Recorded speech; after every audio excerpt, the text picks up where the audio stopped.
she's so fine. Hell of her, blows my mind. Hell of her, lights my day. What's good, guys? Today is Thursday, June the 17th, 2021. This video is going to be an update to the Mikayla Miller situation coming out of Hopkinton, Massachusetts. Now, I've done several videos regarding Mikayla Miller, covered it extensively on this channel.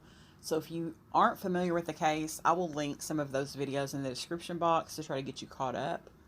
For those that are familiar with it, the last update I really did was that legal representation had been appointed and Ben Crump had gotten involved.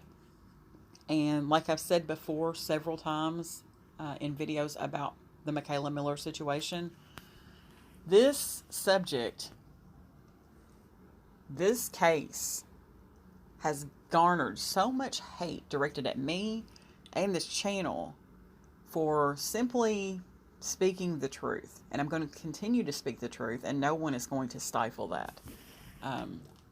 You can try, but it's just not going to work. Now,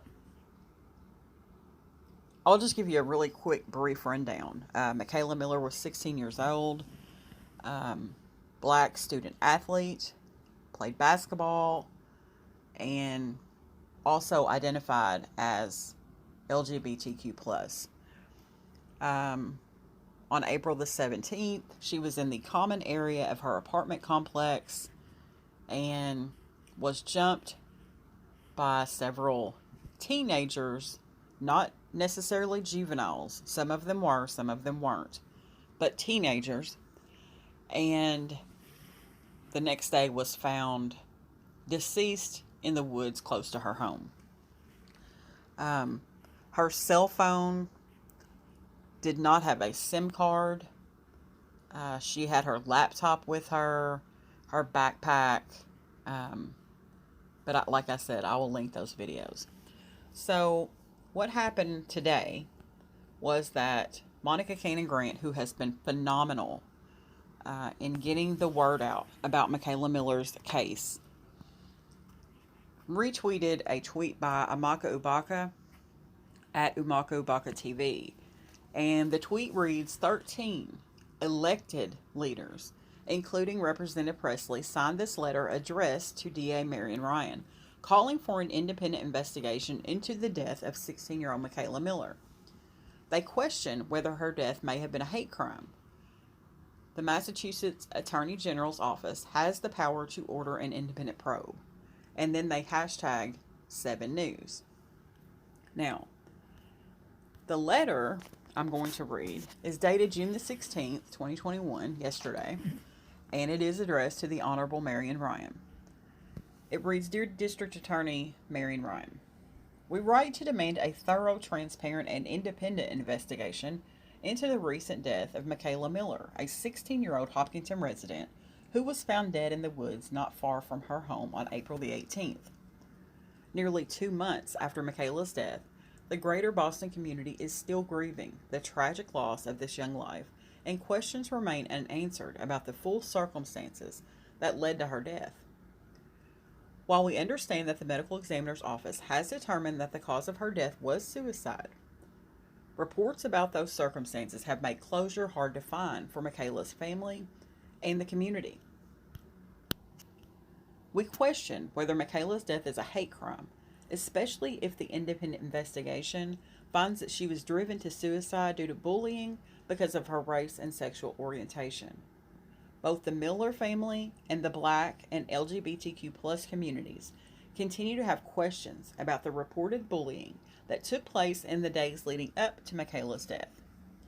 An independent investigation will help not only to answer those questions, but will also help to restore the trust that has been broken by the lack of transparency in the investigation currently carried out by your office and the Hopkinton police.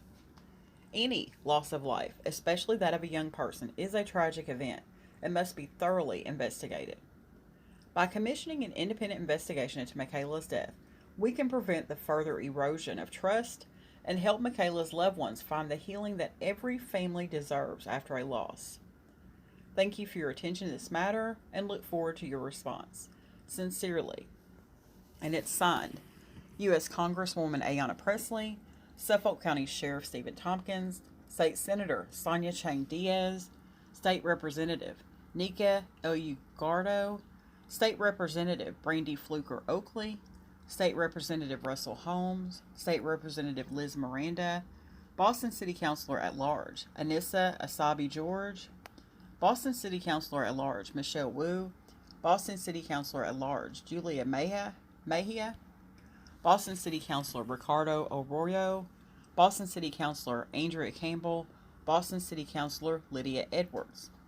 So those are the 13 elected officials, elected by the people officials, and also U.S. Congresswoman Ayanna Pressley.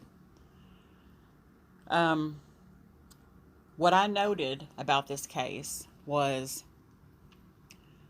that since it garnered so much hate and so much white supremacy, you wouldn't believe the emails, the voice recordings I was getting by email.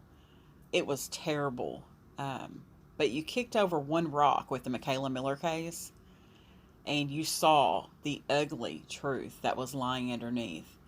And it was ugly, very ugly. There is a serious problem in that area with racism. I mean, it's terrible. And I never knew that. Never did I think about the Boston area as being like that.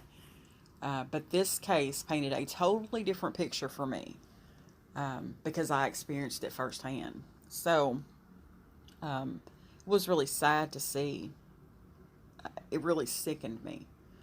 I wasn't bothered so much by the emails and the voice messages and the silliness of that, but just to know that people like that exist in large numbers in that area, sickening. Regardless, not everyone in the Boston community is still grieving. There's a whole slew of them that are not, and those are the people that have been contacting me and behaving very immaturely. But regardless, there is quite a bit of people that are still questioning Mikayla Miller's death because she mattered. Contrary to what anyone else thinks, Mikayla Miller mattered.